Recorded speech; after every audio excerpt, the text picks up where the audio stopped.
Greetings to my 933 subscribers, and of course I'm talking to you, potential subscriber, so keep that in mind once you've watched the video.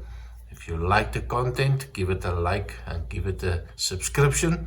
And tonight we are looking at a Tomatin limited edition 2006, bottled in 2022. It is natural color. It is non-chill filtered. They bottled at 46% ABV.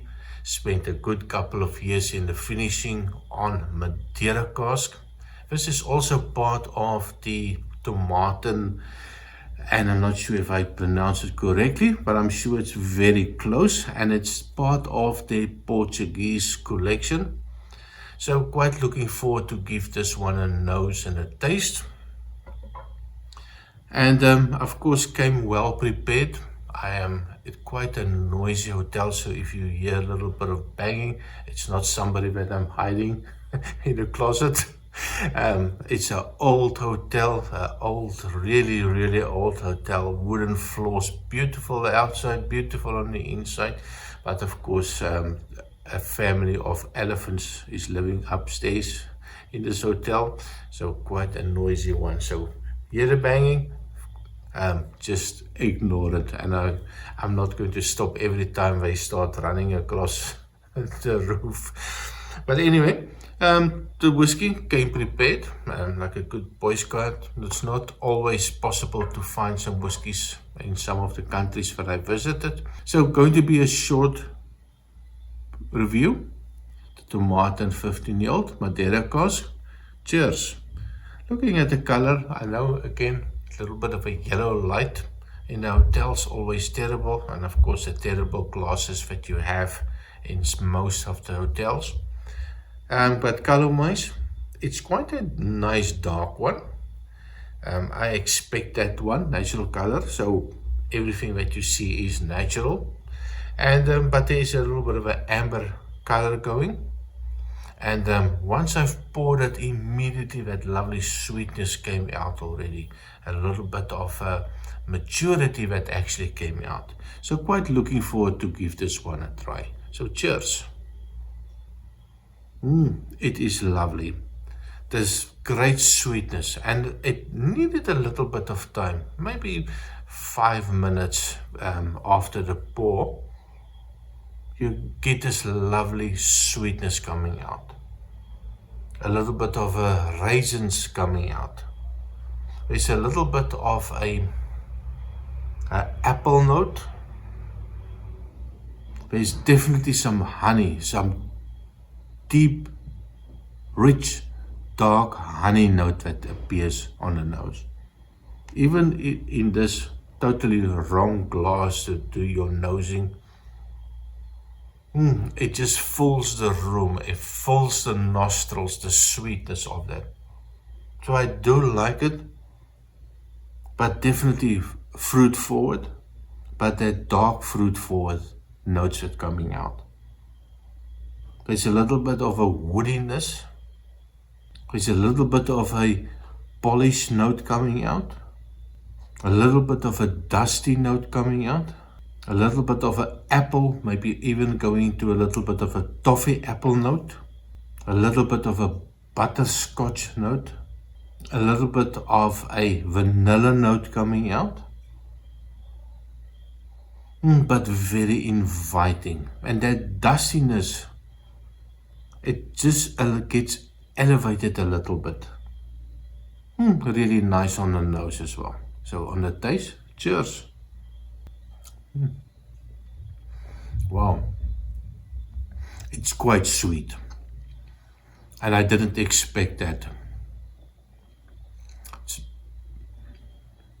It's actually very sweet. It's that 46% ABV is definitely, it feels much higher for me. It's a big burn that I got on that first sip. Maybe it was a little bit too big, but it felt for me a little bit maybe 48 or 50% ABV. So it's that little alcohol sting, that little warm feeling that just covers your mouth, that intense sweet notes coming out, and it quickly disappears into quite a bitter one. There's definitely a huge cask influence in this one. Probably a lot of European oak with the Madeira casks. So that Madeira cask or that European cask for me always creates quite a bitter note. Not always fantastic. I'm not a big fan of the big oaky notes that you get from some of the European casks, especially in this one. Was quite a long time on the finished in Madeira cask. But let me just give it one more try. A smaller sip, so I get a little bit of a fruity note. I get a little bit of a raisin type of notes coming out, a little bit of a burnt caramel note coming out, but that is that. Not very complex whiskey. Well, not for me anyway.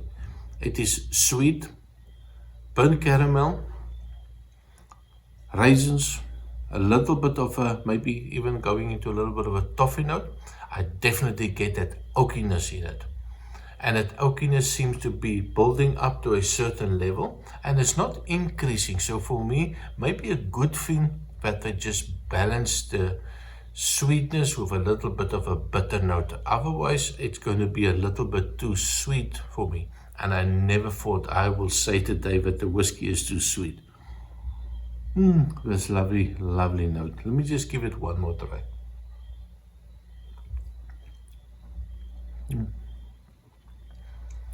Yeah, I do like this one. I do like the balance between the bitter notes and the sweet notes. That little bit of toffee note coming out. The alcohol level, I'm definitely not going to put water in this one. For me, that 46% is just perfect. Although it does drink a little bit stronger than the actual 46%. But this is quite a nice drinkable whiskey. Price-wise, yeah.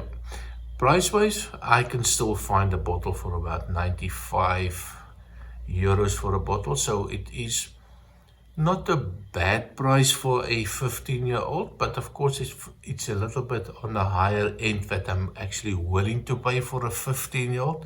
I think there's quite a number of 15-year-old whiskies that might do a better job, but I would definitely recommend this one if you want to give it a try.